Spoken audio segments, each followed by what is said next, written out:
All right, welcome to Creator Hardware, and today we're talking about the top 5 mistakes that I've made so far in my YouTube journey. All right, the first one is, well, it kind of hurts, and that is the art of the edit. This is something I didn't realize going into, well, YouTube, is that there's a lot more art to the edit than just cutting stuff, and you've got to figure out where to add, well, transitions. Using the right transitions, using the right sound design, and there's such an art to it that I really didn't realize how much of an art it really is. And it's something that I still kind of, have issues with. Mostly because it's editing me, let's be honest. But I'll tell you a story. Recently, I did a quick little corporate video for a client, and I went through, and it was a 3-minute long video. I didn't have to worry about copyright strikes or anything like that. It wasn't for YouTube. It was for a corporate video. It was for introducing a team for a organization.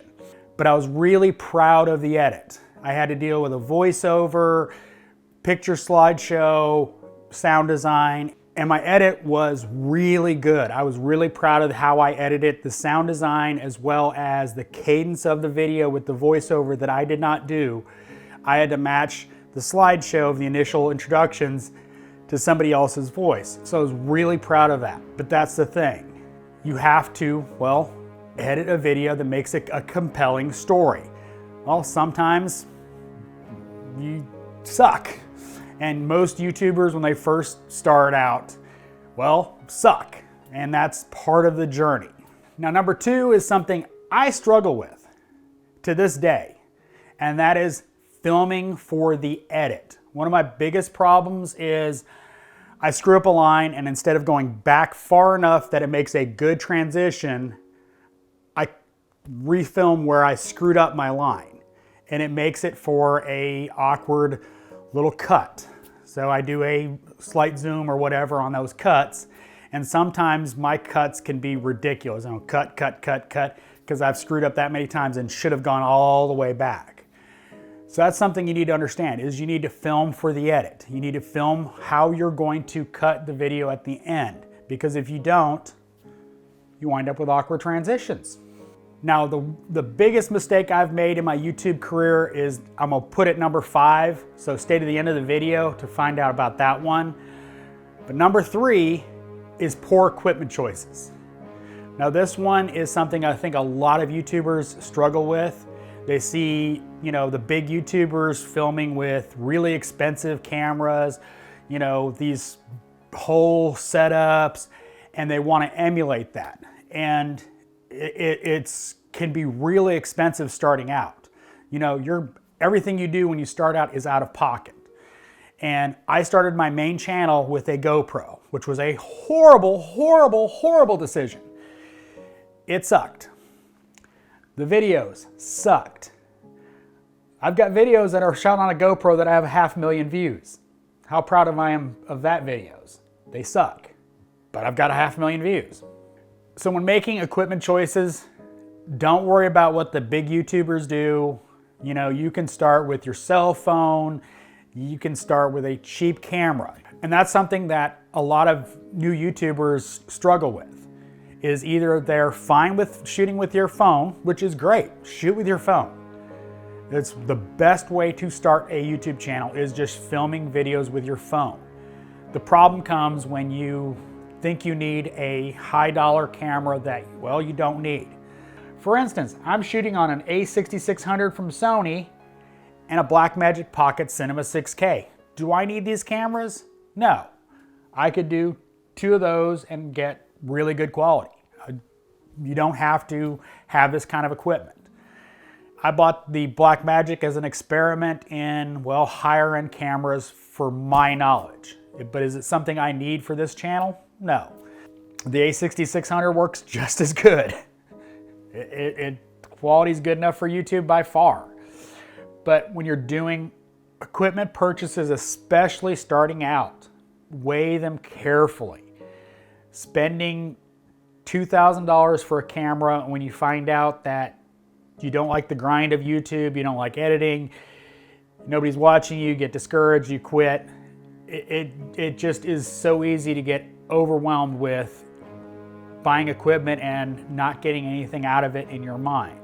Because, well, that's the thing, is YouTube's not a upload and you're famous. It's a grind. It is a marathon. So purchase equipment, understanding that it's an investment, but don't go in too deep starting out. All right, this one is kind of personal, and that is overestimating the interest in a topic or the hate you're gonna get from a topic.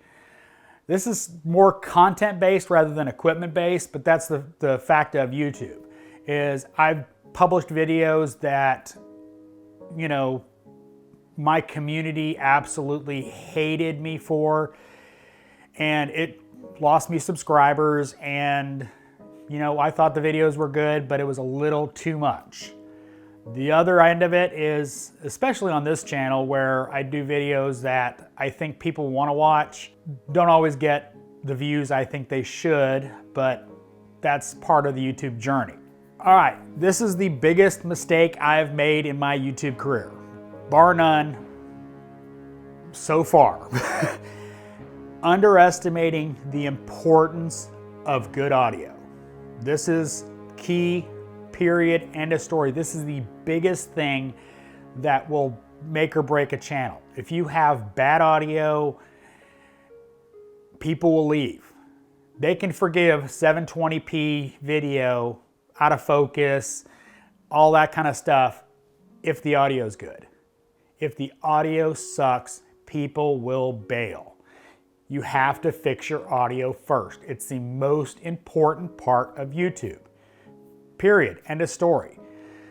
You know, a lot of young YouTubers start out and it's, you know, oh, that's cool.